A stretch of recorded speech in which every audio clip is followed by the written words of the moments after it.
as a representative of Jesus. When you go up through your day and do stuff, you're doing it as a representation of Jesus. Maybe that's why people don't like church. It was Gandhi who said it. He said, I do not have a problem with your Christ, but with your Christians. I don't have issues with Jesus. He's great. But the people that represent him are not so great.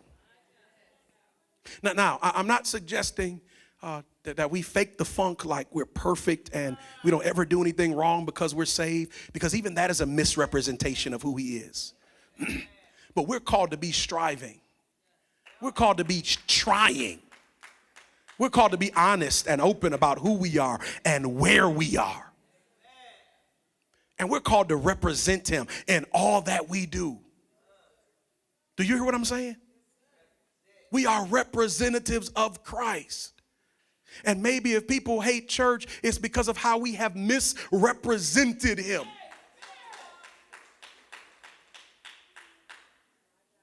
Let me say this right quick. We're on live, Facebook Live. Listen, you're watching live, come to church next Sunday. Come to church next Sunday. Listen, at the Acts Church, we love Jesus. We're not perfect people. We're not fake people. We're not fronting people. We got some struggles, but we're learning how to trust God.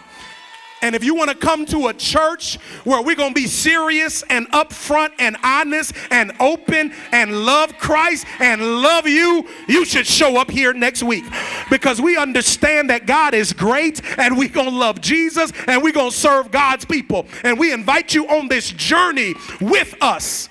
Listen, we must be representatives of God. Everywhere that you go, you representing Jesus.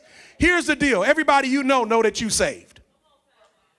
They know you. They see you check in at church on Sunday. They know that you're saved. And what they're doing is watching. Because what they want to determine is it worth it for me to waste my time doing what they're doing? Because if they're going, if they're giving, if they're serving, if they're jumping up and down and clapping, and there's nothing different from their life and my life, why should I waste my time? The key is this. Surrender to God and let him have every area of your life. Yes, it is a journey. Yes, it is a journey. Yes, it is a journey. God doesn't expect you to suddenly have it all together, but he does expect you to walk with him. He does expect you to be on your way somewhere, which means what? There's progress. You can look back and say, well, I still got this issue, but I don't have that issue anymore. You know, I'm still struggling in this area, but thank God I've grown in that area. I'm not 100%, but I'm going somewhere. I'm on my way. I'm on destiny. I'm following a path. And other people need to see you on the path. Listen. They don't care about your perfection, but they need to know that there's somewhere they can go, that there's a direction that is better than the direction they've been on. And I've only come to let you know today that God's plan for you, God's path for your life is so much better than any plan or path that you can put together for yourself. And God is inviting you on a journey to follow him. He is inviting you on a journey. Just walk with me. Learn from me. Focus. Do the stuff I'm telling you. And before you know it, you're going to look up and be shocked at how mature you are.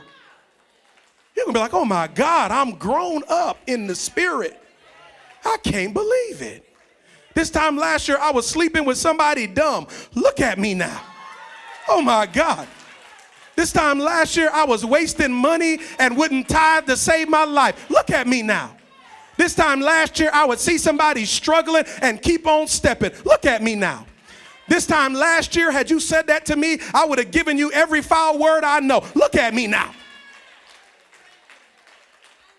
Before you know it, you'll find yourself developing and mature, because all you've been doing is following God and trying to get closer to him and trying to learn of him and trying to emulate Jesus and trying to live a lifestyle that is pleasing to God.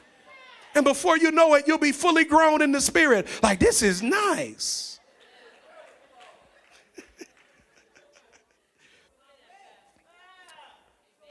He will make your path straight. That's it. Our temptation and our tendency is to pick a path and then expect that God will approve our path. And that is not how God works. Rather than pick a path and asking God to bless it, God has already designed a blessable